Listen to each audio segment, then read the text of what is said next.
industri batik dan kaos lukis di Kementerian Keraton Kota Yogyakarta mulai berkembang sejak tahun 1970-an.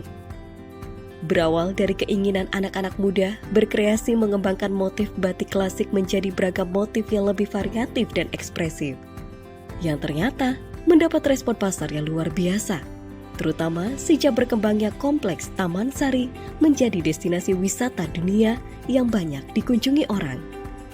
Pada saat ini, terdapat 15 pembatik yang tergabung dalam sentra industri kecil menengah di Kementerian Keraton. Batik Elo Iwon, salah satu rumah kreasi batik kontemporer dan kaos lukis yang berada di kompleks wisata Taman Sari ini, terus berinovasi dan mengembangkan beragam motif batik kekinian.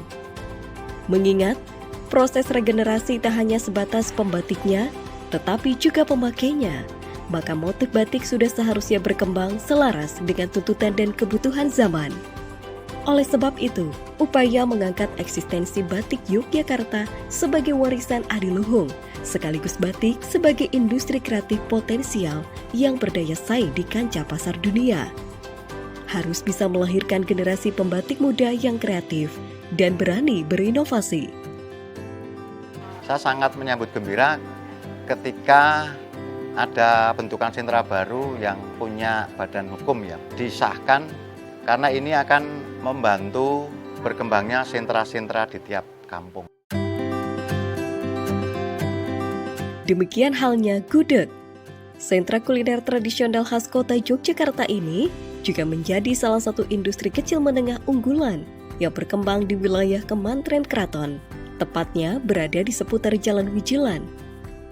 Semenjak dicanangkan gudeg sebagai oleh-oleh khas Yogyakarta oleh pemerintah pada tahun 2000, kuliner gudeg mengalami booming. Permintaan gudeg meningkat tajam. Semenjak itu pula, pedagang gudeg mulai berkembang. Dari 3 pedagang gudeg, kini menjadi 17 pedagang dan tergabung dalam paguyuban atau sentra IKM gudeg di Kementerian Keraton.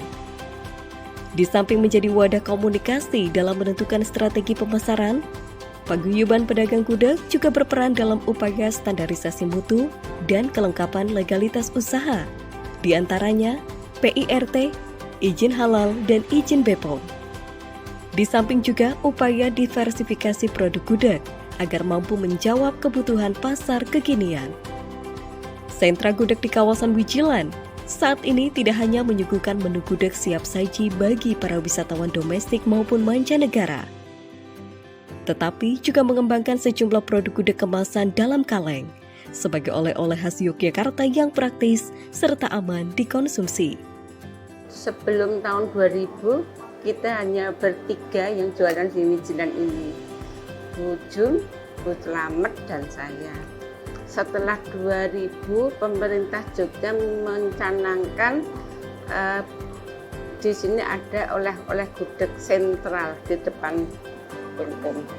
Paling tidak kan promosinya, paling tidak pameran-pameran, memperkenalkan diri bahwa gudeg itu makanan Jogja dan dari keraton untuk rakyat, dari rakyat juga untuk keraton, seperti itu.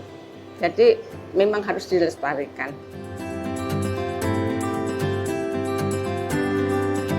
Di Kementerian Keraton ada 2 sentra industri, yaitu sentra kuliner gudeg dan sentra batik lukis. Ini akan berkolaborasi, akan lebih meningkatkan pemberdayaan masyarakat. Di Kementerian Keraton, ini juga ada inovasi lapis keraton, layanan pasar kemis Kementerian Keraton. Nanti UKM yang ada di Kementerian Keraton juga bisa bersinergi di lapis keraton tersebut. Mudah-mudahan Kementerian Keraton semakin jaya dan sejahtera.